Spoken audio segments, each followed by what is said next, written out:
Bem-vindo ao canal Liderança Relacional. Meu nome é Matheus Maia e hoje quero mostrar para você como a Bíblia responde a seguinte pergunta: podemos ser salvos pelo bom comportamento?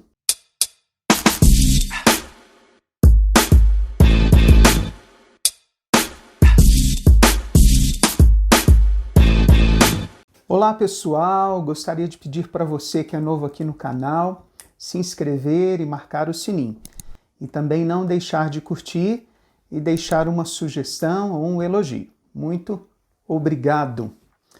Todos os vídeos desta série, como eu tenho dito, eles estão baseados no pressuposto da inspiração bíblica, ou seja, eu creio que o que a Bíblia diz, Deus diz. Então, sem mais delongas, vamos à pergunta de hoje, que é: alguém pode ser salvo pelo bom comportamento? Podemos ser salvos nos comportando de maneira boa?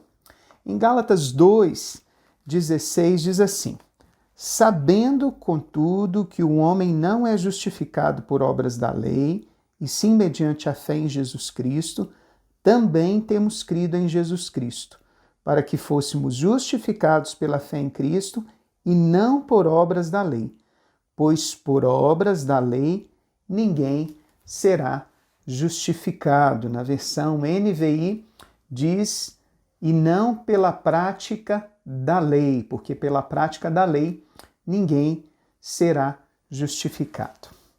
Ninguém é justificado por Deus praticando o que a lei diz, ou seja, praticando o que é bom. E isto que esse texto aqui está dizendo, o apóstolo Paulo diz, quando eu era junior, lá pelos meus 10, 11 anos de idade, eu achava que seria salvo se tivesse mais coisas boas do que ruins numa balança da vida que estava sendo medida por Deus. E infelizmente, uma pessoa que me deu este exemplo para explicar a salvação, não me disse exatamente o que a Bíblia dizia. Essa inverdade me trouxe essa ideia errada de merecimento. É muito bom que o ser humano viva de forma comportada, respeitando pessoas, aceitando regras, limites, mas não podemos merecer ou trocar a salvação pelo que fazemos. Deus é luz e o seu reino é perfeito, e ninguém pode entrar na sua presença com pecado. Estão lembrados lá do Santo dos Santos, quando o sumo sacerdócio entrava ali atrás das cortinas, se ele tivesse algum pecado, ele morreria na hora.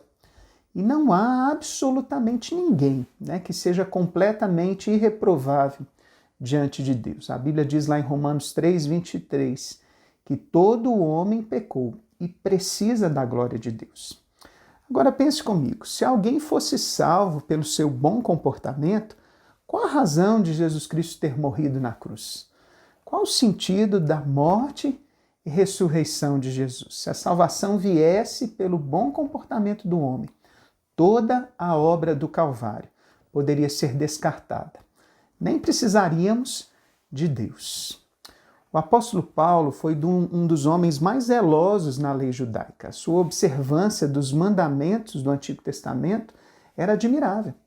Mas mesmo assim, depois que ele encontrou Jesus, ele percebeu que ele era fiel a uma crença e lhe faltava o verdadeiro amor. E como se deu isso? Na estrada de Damasco, ele caiu do cavalo literalmente e foi questionado pelo Senhor: Saulo, Saulo, por que me persegues? Um encontro com o Senhor Jesus mudou a vida de Paulo. Quando Paulo perseguiu os discípulos de Jesus, ele estava perseguindo o próprio Jesus. É por isso que quem dá ouvido ao Evangelho através da boca de um discípulo de Jesus, dá ouvido ao próprio Senhor Jesus. Eu te pergunto, você já teve um encontro com o Senhor Jesus? Mas do que se trata isso? Você me pergunta, Mateus. Do que se trata ter um encontro com o Senhor? Mais do que conhecer a história de Jesus, o homem precisa ter um encontro pessoal com o Senhor. Um encontro onde o Espírito Santo o convence e o faz enxergar que ele está perdido nessa vida. Sabe, o homem insiste em querer criar o seu próprio caminho, que nós chamamos de religião. Alguns querem ir para o céu porque se consideram bons, outros porque foram batizados e outros ainda porque acham que seguem a Deus através da sua religião.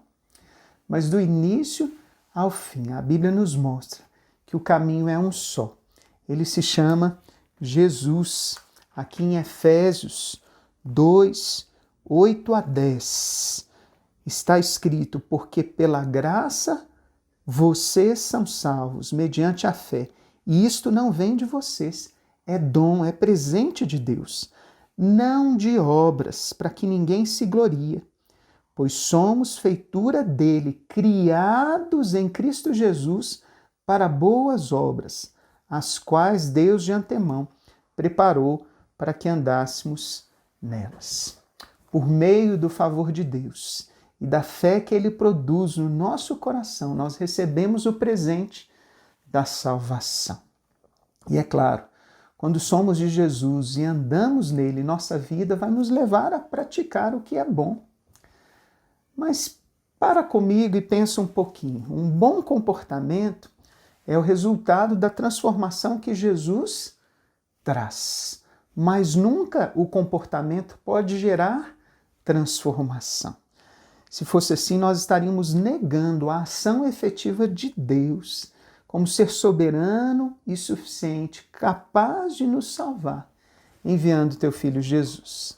Para terminar, eu quero só te dizer de uma passagem que eu amo e deixar que você medite nela. Depois você pode ler ela de maneira completa. Ela está em Atos, capítulo 10, quando Cornélio, um centurião romano, recebe a visita de um anjo que diz que as suas orações e as suas esmolas chegaram diante de Deus. E este anjo lhe indicou que convidasse o apóstolo Pedro para ir até a sua casa. Em seguida, a história conta que Pedro teve uma visão na parte superior da casa onde ele estava. E logo depois bateram na sua porta. Eram os empregados, os encarregados de Cornélio, que foram enviados para buscar Pedro. A visão era sobre o que iria acontecer, mas Pedro ainda não tinha entendido isso.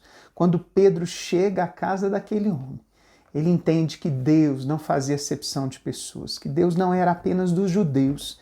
E quando ele começou a ministrar as boas novas da salvação exclusiva em Jesus, a Bíblia diz que o Espírito Santo foi derramado sobre todos os que estavam reunidos.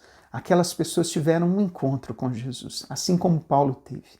Mas dessa vez foi por ouvir e crer na palavra de Deus pregada por um discípulo de Jesus, no caso, Pedro. E você, eu te pergunto, já teve um encontro com Jesus? Talvez você me responda: como assim, Mateus? Eu ainda não entendi. Eu não vejo ele não está aqui na terra para eu me encontrar com ele. Deixe-me explicar contando algo que aconteceu nestes dias, mais exato ontem, Ontem eu fui comprar umas lâmpadas para o meu canal, para a igreja também, e o moço que me atendeu se chamava Jonatas. E aí eu perguntei: onde que está Davi? Me referindo à amizade bíblica entre Davi e Jonatas. E ele disse: Davi é meu cunhado. Então eu perguntei: você, Jonatas, já entregou sua vida para Jesus? E ele disse: ainda não. Eu perguntei: o que está te impedindo então? E ele falou: eu não tenho tempo de ir para a igreja, estou trabalhando muito. E eu disse: Jonatas, você precisa ser a igreja. Aqui, na sua casa, por onde você for. Eu falei: tá vendo essas lâmpadas que você tem aqui na loja? Assim como você está rodeado por essas lâmpadas, Deus está dizendo que você precisa ser a luz dele nessa terra. Você precisa convidar Jesus para guiar você. Você precisa segui-lo. Eu ainda acrescentei que todos os dias ele se lembraria da minha palavra, olhar para aquelas lâmpadas e refletores, que ele precisa ser a luz. Eu também disse que Deus tinha me enviado ali para ministrar para ele, que se ele cresce, ele poderia ter um encontro com Jesus, ao receber aquelas palavras. E eu creio que se Jonatas, crer naquilo que eu falei com ele, como enviado de Deus ali, ele vai ter um encontro com Deus. É assim que funciona. O nosso encontro com Deus é quando nós cremos na palavra. Se você ouve as boas novas, se alguém leva ela até você e você crê e se entrega totalmente a Jesus, ele te dá o Espírito Santo.